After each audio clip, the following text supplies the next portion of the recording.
يفقهوا قولي اللهم انفعنا بما علمتنا وعلمنا ما ينفعنا وزدنا علما فبشر عبادي الذين يستمعون القول فيتبعون أحسنه أولئك الذين هداهم الله وأولئك هم أولو الألباب.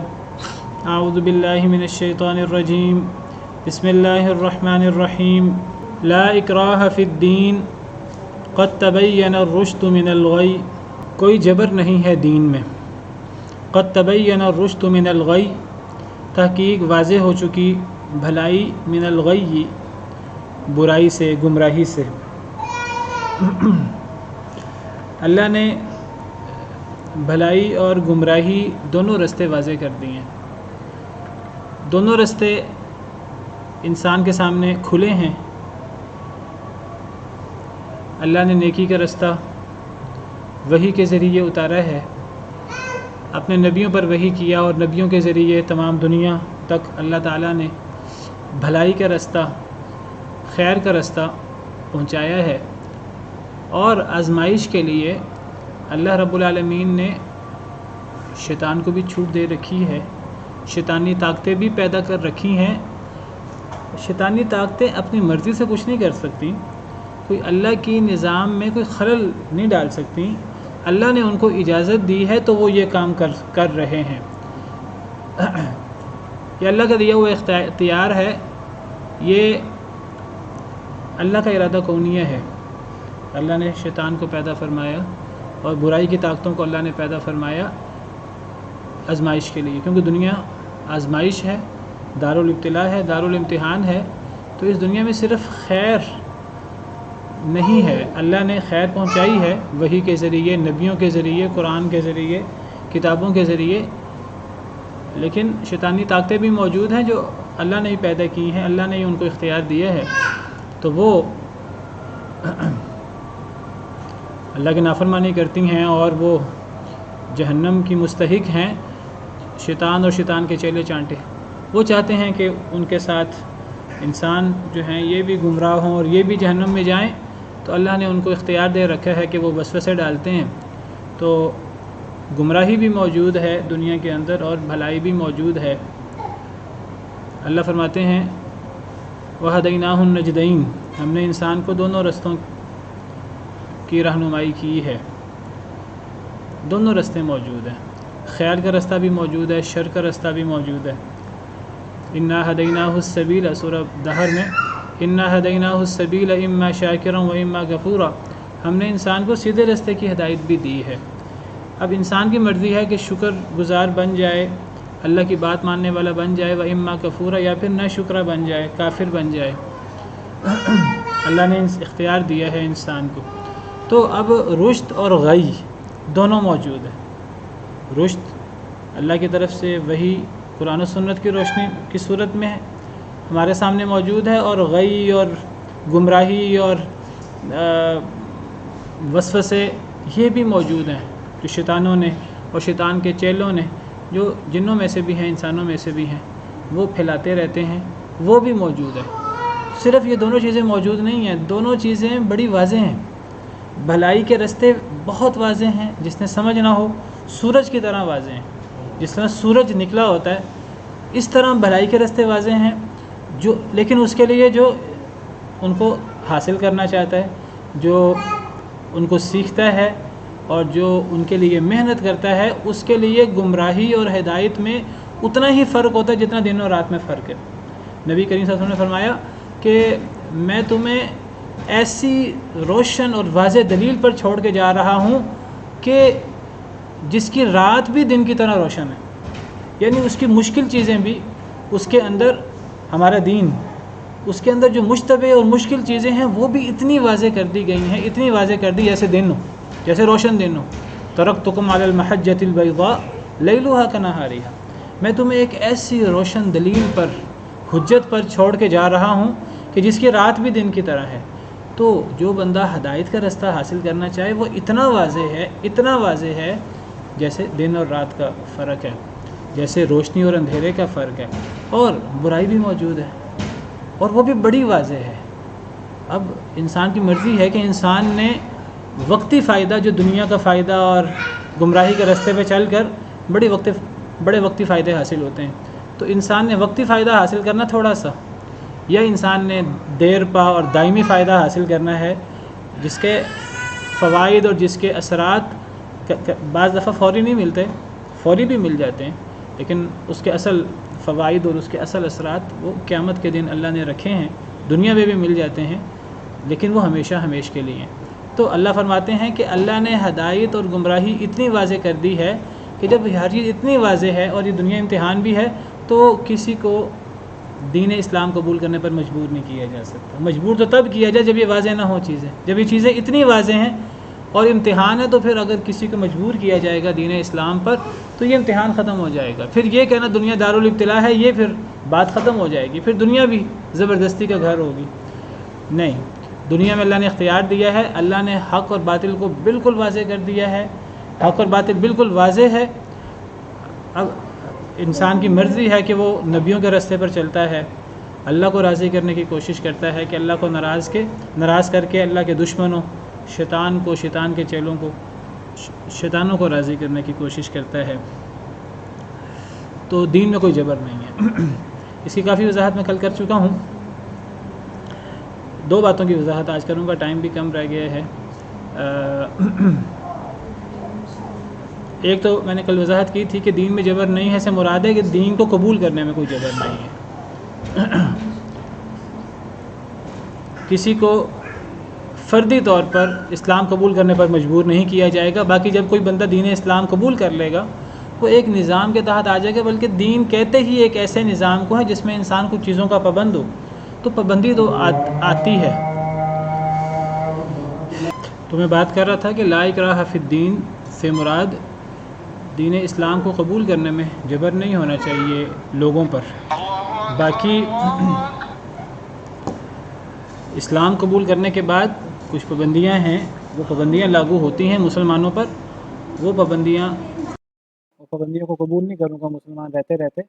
اگر وہ مسلمان ہے تو اسے پابندی کرنی ہوگی نماز کی، زکوٰۃ کی، اسلام کی جو حدود ہیں، تعزیرات ہیں، ان کا مسلمانوں کو پابند ہونا ہوگا. اسی طرح میں نے یہ بھی وضاحت کی تھی کہ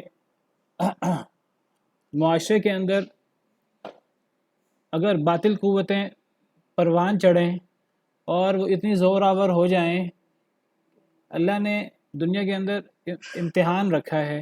امتحان کا مطلب یہ ہے کہ ایک بندہ چاہے تو اپنی مرضی سے حق کو قبول کر لے، چاہے تو اپنی مرضی سے باطل کو قبول کر لے. اس کا اللہ نے ایک انسان کو دنیا کے اندر اختیار دیا ہے. باقی اس اختیار کی جزا یا سزا وہ آخرت میں پائے گا. دنیا میں یہ اختیار باقی رہنا چاہیے ہر انسان کے لیے، چاہے تو حق قبول کر لے، چاہے تو باطل قبول کر لے. لیکن اگر کسی معاشرے میں باطل قوتیں اتنی طاقتور ہو جائیں کہ وہ لوگوں کو حق نہ قبول کرنے دیں، لوگوں کو صرف اور صرف باطل پر چلائیں اور باطل پر چلنے پر مجبور کریں، تو پھر اسلام اس صورت میں اگر طاقت ہو پھر انسان ایسی باطل قوت کا مقابلہ کرتا ہے. ایسی باطل قوت جو لوگوں کو حق قبول کرنے میں مانع ہو جائے، صرف باطل پر لوگوں کو مجبور کرے، صرف باطل پر لوگوں کو گامزن کرے، صرف غیر اللہ کے نظام پر لوگوں کو زبردستی چلائے اور لوگوں کو اللہ کا نظام پر چلنے کی اجازت نہ دے. اگر ایسی قوتیں معاشرے میں پیدا ہو جائیں کسی بھی معاشرے میں، تو اگر اسلام مسلمانوں کے پاس طاقت ہو تو مسلمانوں کو پھر بزور ایسی باطل قوتوں کا کلا کما کرنا چاہیے تاکہ معاشرے کے اندر اللہ کا نظام قائم ہو اور معاشرے کے اندر دوبارہ ہر انسان کو یہ اجازت ہو کہ وہ اپنی مرضی سے وہ حق کو قبول کرنا چاہے حق کو قبول کرے، باطل کو قبول کرنا چاہے باطل کو قبول کرے. یہ باطل قوتیں اگر ان کو دبا بھی دیا جائے، اگر ان کا کلا کما بھی کر دیا جائے، دنیا میں آزمائش ہے، اللہ نے دنیا کو آزمائش کا گھر بنایا ہے، یہ رہ کر ابھرتی ہیں. چونکہ یہ رہ کر ابھرتی ہیں لہٰذا اللہ نے قیامت تک کے لیے جہاد کو باقی رکھا ہے. حدیث مبارکہ ہے الجہاد ماض الی یوم القیامہ، جہاد قیامت تک باقی رہے گا. وہ اصل میں جہاد کے بارے میں بعض لوگ سمجھتے ہیں جیسے یہ لا اکراہ فی الدین کے منافی ہے، جہاد کے ذریعے لوگوں کو زبردستی مسلمان کیا جاتا ہے. میں آپ کے سامنے یہ بات واضح کرنا چاہتا ہوں، جہاد ہرگز اس آیت کریمہ کے منافی نہیں ہے. جہاد ہرگز اس مقصد کے لیے نہیں ہے کہ لوگوں کو زبردستی مسلمان کیا جائے، لوگوں کو تلوار کے زور پہ مسلمان کیا جائے. جہاد صرف تب کیا جاتا ہے جب وہ باطل قوتیں اتنی سر چڑھ جاتی ہیں کسی بھی معاشرے میں، مسلمانوں کے معاشرے میں وہ سر چڑھ جائیں یا وہ کفریہ معاشروں میں اور جو ہیں وہ کفر کے علاقوں میں، دارالکفر میں وہ اتنی پروان چڑھ جائیں کہ وہاں وہ جو اللہ نے اجازت دی ہے کہ جو حق کو قبول کرنا چاہے حق کو قبول کرے، جو باطل کو قبول کرنا چاہے اپنی مرضی سے باطل کو قبول کرے، یہ اختیار جب باقی نہ رہے تو پھر جہاد ہوتا ہے۔ چونکہ یہ باطل قوتیں سر چڑھتی رہتی ہیں، آزمائش باقی ہے، تو یہ قیامت تک یہ باطل قوتیں سر چڑھتی رہیں گی، سر اٹھاتی رہیں گی، تو قیامت تک جہاد بھی باقی رہے گا۔ جہاد صرف ان باطل قوتوں کو ختم کرنے کے لیے، غیر اللہ کا نظام کسی جگہ نافذ ہو جو اللہ کے نظام کو قائم نہ ہونے دے، اللہ کے نظام کے راستے میں رکاوٹ ہو، اس غیر اللہ کے نظام کو ختم کرنے کے لیے اگر مسلمانوں کے پاس طاقت ہو، اس غیر اللہ کا نظام جو زبردستی کا نظام ہے اس کا قلع کما کرنے کے لیے جہاد باقی ہے، اور اقدامی جہاد بھی ہوتا ہے۔ اس کی میں کل تفصیل سے گزشتہ کل اس کی وضاحت کر چکا ہوں۔ تیسری بات جو اس آیت کریمہ کے حوالے سے میں بتانا چاہتا ہوں، مرتد، اسلام میں مرتد کی سزا ہے۔ یعنی ایک بندے کو اسلام قبول کرنے کی اجازت ہے، لیکن اسے جب اسلام قبول کرنا ہے تو اسے پوری طرح سوچ سمجھ کر اسلام قبول کرنا ہے، کہ وہ سوچ سمجھ کر اسلام قبول کرے، کوئی جذباتی اس کا فیصلہ نہ ہو، کوئی وقتی اس کا مفاد نہ ہو کہ وہ وقتی طور پہ اسلام قبول کرے پھر جب چاہے اسلام کو چھوڑ دے۔ اسلام کو قبول کرنے میں تو آزادی ہے، لیکن اسلام کو بھی چھوڑنے کی آزادی نہیں ہے۔ وجہ کیا ہے؟ اور یہ ہرگز اللہ نے جو آزادی دی ہے، جو اختیار دیا، اس کے مخالف نہیں ہے۔ اصل میں جب کوئی بندہ اسلام قبول کر کے اسلام کو چھوڑتا ہے تو وہ در حقیقت اسلام کے اوپر، اسلام کے خلاف ایک سازش کرتا ہے۔ وہ در حقیقت اسلام پر ایک عیب لگا کر اسلام کو چھوڑتا ہے، چاہے وہ منہ سے عیب نہ بھی لگائے۔ ایک بندہ اسلام قبول کر کے اسلام کو چھوڑے گا، ایک بندہ اسلام قبول نہ کرے، شروع سے کافر ہے، مسلمان نہیں ہے، اس کو اجازت ہے کہ وہ ایک غیر مسلم معاشرے میں بھی وہ رہ سکتا ہے اور مسلمان معاشرے میں بھی وہ رہ سکتا ہے، جزیہ دے کر اور جو بھی اللہ نے نظام بنایا ہے اس کے مطابق وہ رہ سکتا ہے۔ لیکن کسی شخص کو یہ اجازت نہیں ہے اسلام قبول کرے یا نہ کرے، لیکن اگر کرے گا تو اسلام کو چھوڑنے کی اجازت نہیں ہے، کیونکہ اسلام بازیچہ اطفال بن جائے گا، تماشا بن جائے گا۔ یہ سازش ہے اسلام کے خلاف، یہ اسلام کا نظریاتی تحفظ ہے مرتد کی سزا۔ تو مرتد کی سزا یہ جو اللہ نے کہا آزادی ہے، سختی نہیں ہے، یہ اس کے منافی نہیں ہے، اس کو منافی نہ سمجھا جائے۔ جس طرح آپ دیکھیں ایک مجرم ہے ہمارے دنیاوی معاملات میں، کسی نے چوری کی ہے، اب کوئی کہے کہ نہیں جی چور کو پکڑنا نہیں چاہیے، چور کو سزا نہیں دینی چاہیے، ڈاکو ہے، ڈاکو کو سزا نہیں دینی چاہیے، آزادی ہونی چاہیے، کوئی بندہ بھی یہ بات نہیں کہے گا۔ اگر کوئی بندہ یہ بات کہے نہیں حقوق انسانی ہوتے ہیں، تحفظ ہونا چاہیے، آزادی دینی چاہیے، چور کو بھی آزادی دینی چاہیے، ڈاکو کو بھی آزادی دینی چاہیے، غدار کو بھی آزادی دینی چاہیے، ہر بندے کو آزادی ہونی چاہیے، قاتل کو بھی آزادی ہونی چاہیے، یہ بات کوئی عقل مند نہیں کہہ سکتا۔ جس طرح کوئی بندہ اگر حقوق انسانی کے نام پر کہے کہ یہ سزائیں ختم کرو تو یہ اس کی بات غلط ہے، بالکل اسی طرح کوئی بندہ اگر آزادی کے اظہار کا دعویٰ کر کے کہے کہ مرتد کی سزا بھی نہیں ہونی چاہیے، مرتد کی سزا بھی آزادی اظہار رائے کے خلاف ہے۔ جس طرح چوری، ڈاکو، قتل اور ان چیزوں کی سزا ہے، یہ معاشرے کی ظاہری چیزیں ہیں، ظاہری معاشرے کی خرابیوں کو دور کرنے کے لیے یہ سزائیں ضروری ہیں۔ ہر عقل مند کہے گا یہ سزائیں ہونی چاہیے، اور مسلمان معاشروں میں بھی سزائیں موجود ہیں، غیر مسلم معاشروں نے بھی اپنی اپنی سزائیں بنا رکھی ہیں، وہ بھی سزائیں دیتے ہیں، یہ وہ بھی مجرم کو کھلا نہیں چلنے دیتے۔ تو جس طرح یہ ظاہری چیزوں سے تحفظ ضروری ہے ان سزاؤں کے ذریعے، اسلام کا نظریاتی تحفظ بھی ضروری ہے مرتد کی سزا کے ذریعے، تاکہ لوگ اسلام کو تماشا نہ بنا لیں، لوگ اسلام کو کھیل نہ بنا لیں، لوگ اسلام کے خلاف یہ نظریاتی قسم کی سازشیں نہ کریں۔ یہودیوں نے یہ کام شروع کیا تھا، قرآن کریم میں موجود ہے 3 پارہ میں، کہ انہوں نے آپس میں اعلان کیا، قرآن نے کہا وقالت طائفة من اہل الکتاب آمنوا بالذی انزل علی الذین آمنوا وجہ النہار واکفروا آخرہ لعلہم یرجعون۔ یہودی بدبخت ہمیشہ سے وہ سازشیں کرتے رہتے ہیں اسلام کی، اور بڑی گہری سازشیں کرتے ہیں۔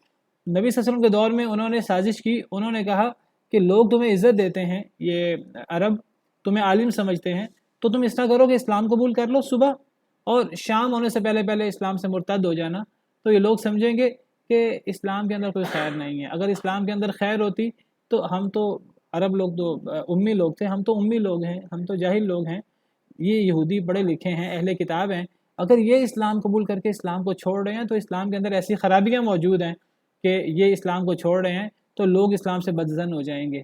تو یہ اصل میں سازش ہے، اسلام قبول کر کے پھر اسلام کو چھوڑنا، تو یہ سازش اور اسلام کے خلاف یہ جو نظریاتی جنگ ہے یہ جاری کرنے کی کسی کو اجازت نہیں دی جا سکتی۔ کوئی اسلام قبول نہیں کرنا چاہتا نہ کرے، کوئی اسلام قبول کرے تو پھر اس کو اسلام چھوڑنے کی اجازت نہیں ہے۔ کوئی اگر اسلام چھوڑے گا تو پھر اس کی سزا صحیح احادیث مبارکہ کے مطابق، صحیح بخاری کی حدیث نبی صلی اللہ علیہ وسلم نے فرمایا من بدل دینہ فاقتلوہ، جو دین اسلام کو بدل دے، دین اسلام کو چھوڑ کر مرتد ہو جائے تو اس کو قتل کر دو، اس کی سزا قتل ہے۔ تو جس طرح قاتل کی سزا قتل ہے، اسی طرح مرتد کی سزا بھی قتل ہے۔ قاتل کی سزا اگر یہ حقوق انسانی کے خلاف نہیں ہے، یہ عین حق ہے، تو مرتد کی سزا یہ بھی آزادی اظہار رائے کے منافی نہیں ہے، یہ بھی عین حق ہے۔ ایک اسلام کا ظاہری تحفظ ہے اور ایک اسلام کا نظریاتی تحفظ ہے۔ تو مرتد کی سزا یہ کوئی آزادی کے منافی نہیں ہے، ایسی مادر پیدر آزادی اسلام میں نہیں ہے۔ آخری بات جو میں کرنا چاہتا ہوں اس آیت کریمہ کے حوالے سے وہ یہ ہے کہ کچھ لوگ سمجھتے ہیں کہ اس آیت کا مطلب یہ ہے کہ دین قبول کرنے میں بھی کوئی سختی نہیں ہے اور دین کے اندر بھی کوئی سختی نہیں ہے۔ اگرچہ میں ضمناً یہ بات کر چکا ہوں کہ دین قبول کرنے میں تو کوئی سختی نہیں ہے، کوئی جبر نہیں ہے، لیکن دین قبول کرنے کے بعد کچھ سختیاں آ جاتی ہیں، کچھ پابندیاں آ جاتی ہیں۔ تو قرآن کریم کی یہ آیت مد نظر رکھ کر کچھ لوگ غلط سمجھتے ہیں کہ دین اسلام کے اندر کوئی سختی نہیں ہے، جہاں سختی آ جائے تو ہم اس کے پابند نہیں ہوں گے۔ اگر نماز پڑھنا مشکل ہو جائے، ہمارے لیے صبح اٹھنا مشکل ہو جائے تو ہم پھر نماز کے پابند نہیں رہیں گے۔ اگر ہمیں روزہ رکھنا مشکل ہو جائے تو ہم روزہ کے پابند نہیں ہوں گے۔ اگر ہمیں کوئی نیکی کرنا مشکل ہو جائے ہم نیکی کے پابند نہیں ہوں گے۔ وَمَا جَعَلَ عَلَيْكُمْ فِي الدِّينِ مِنْ حَرَجٍ، اللہ نے دین میں آسانی رکھی ہے۔ یہ آیت کو مد نظر رکھتے ہوئے بعض لوگ سمجھتے ہیں جہاں تھوڑی سی بھی سختی آئے گی وہاں ہمیں کھلی چھوٹ مل جائے گی۔ یہ اس آیت کریمہ کا مفہوم نہیں ہے۔ میں بتا چکا ہوں اس آیت کریمہ کا مفہوم یہ ہے کہ اسلام قبول کرنے میں کوئی سختی نہیں ہے۔ اس کا مطلب یہ نہیں کہ اسلام پر عمل کرنے میں بھی کوئی تھوڑی سی بھی سختی نہیں ہے۔ اسلام پر عمل کرنے میں کافی سختیاں، کافی پابندیاں موجود ہیں۔ نماز پڑھنا آسان نہیں ہے، روزہ رکھنا آسان نہیں ہے، اسلام کی دیگر پابندیاں آسان نہیں ہیں۔ یہ بات یاد رکھیے کہ دین اسلام میں عام سختی موجود ہے، لیکن جہاں بھی سختی ہماری طاقت سے بڑھ جاتی ہے وہاں دین میں نرمی آ جاتی ہے۔ تو اس آیت کریمہ سے یہ غلط مفہوم بھی نہ لیا جائے۔ تو باقی تفصیل کل گزر چکی ہے اس آیت کریمہ کی، وقت ختم ہو گیا ہے۔ کل انشاءاللہ ہم اگلی آیت کریمہ شروع کریں گے۔ سبحان ربک رب العزت عما یصفون وسلام علی المرسلین والحمد